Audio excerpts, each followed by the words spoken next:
Hello বন্ধুরা, আজকের তো সোমবার। আর আজকের দিনটা আমাদের এত খারাপ যাবে কি বলবো। খারাপ গেছে। মানে আমাদের পোষা বিড়াল ছিল, অনেকগুলো ছিল, 10-12টা বিড়াল ছিল শ্বশুর থাকাকালীন। শ্বশুর আমার যখন মারা যান তারপরও 3-4টে ছিল। তো বিড়ালগুলো মানে একটা বিড়ালের থেকে 2-3টে বাচ্চা, আবার একটার থেকে 2-3টে বাচ্চা, এই করে করেই বিড়াল বেড়ে গেছিলো। 12-13খানা বিড়াল ছিল।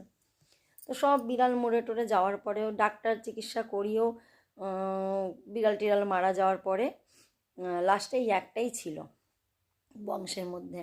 আর গেল বছর একটা বিড়াল ও বাচ্চা দিল। বাচ্চা দিয়ে বাচ্চাটা মারা যাওয়াতে বাচ্চাটাকে গালে নিয়ে পুরো পাগলের মতন এঘর ওঘর এঘর ওঘর দৌড়ে বেড়াচ্ছে, চিল্লাচ্ছে, পুরো পাগল হয়ে গেছিলো বিড়ালটা। তো ওই বিড়ালটাকে গেল বছর ওই মানে এক জায়গায় ছেড়ে দিয়ে এলাম। ওই একজন নিত মানে বিড়ালের ডাক্তার, তো ওনার কাছেই দিয়ে এলাম। ওকে আর নিয়ে আসিনি, ওখানেই ছেড়ে দিলাম যে ওখানে ভালোভাবে চিকিৎসা হবে, ওখানেই থেকে যাক। আর এই একটাকেই রেখে দিয়েছিলাম আমরা। ওর বাবা অফিস থেকে আসলে খেলাধুলো করতো, পা নিয়ে পায়ের সাথে খেলতো, কোলে উঠতো, খুব ভালো খেলতো এই বিড়ালটা। আমরা মিনমিনি বলে রাখতাম। তো 3 দিন ধরেই বিড়ালটার শরীর খারাপ, ওষুধ টষুধ খাওয়ানো হচ্ছে, সব হচ্ছে। কালকে সারা রাত বিড়ালটা না জ্বালিয়েছে, খুব জ্বালিয়েছে। জ্বালালে এবার আজকে সকালেই মানে কেমন একটা ঘোড় ঘোড় আওয়াজ করছে, কেমন একটা করছে বিড়াল। তো বিড়ালটাকে আজকে সকালে ওর বাবা মেয়ে দুজনা মিলেই বলেছিল ডাক্তারের কাছে নিয়ে যাব। তো ডাক্তারের কাছে নিয়ে যাব বলেছে সকালে। ওই বাকেটের মধ্যে তুলে হচ্ছে নিয়ে যাবে। এবার তার মধ্যে 5 মিনিট হয়েছে বাকেটে তুলেছে, এবার ওরা ড্রেস চেঞ্জ করছে নিয়ে যাবে।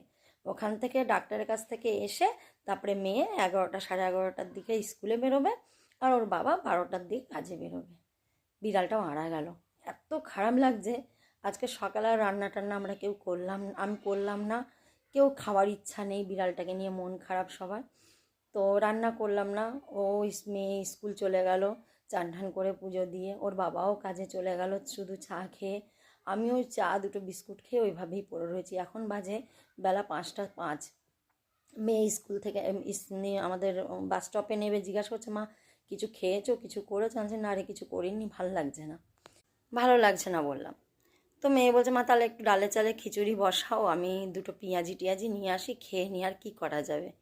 তো ওই ডালে চালে খিচুড়ি বসিয়েছি, মেয়ে আসছে, একটু খাবো। হ্যাঁ, তা আপনাকে আগে আবার দেখাচ্ছি। এখন এই পর্যন্ত সত্যি খুব খারাপ লাগছে বন্ধুরা। এতদিন ছিল সাথে, নেই এখন। বন্ধুরা এই যে একটু খিচুড়ি নিলাম, আর মেয়ে এই যে কুমড়োর বড়া আর চপ এনেছে, ওর একটা আমার একটা, ব্যাস।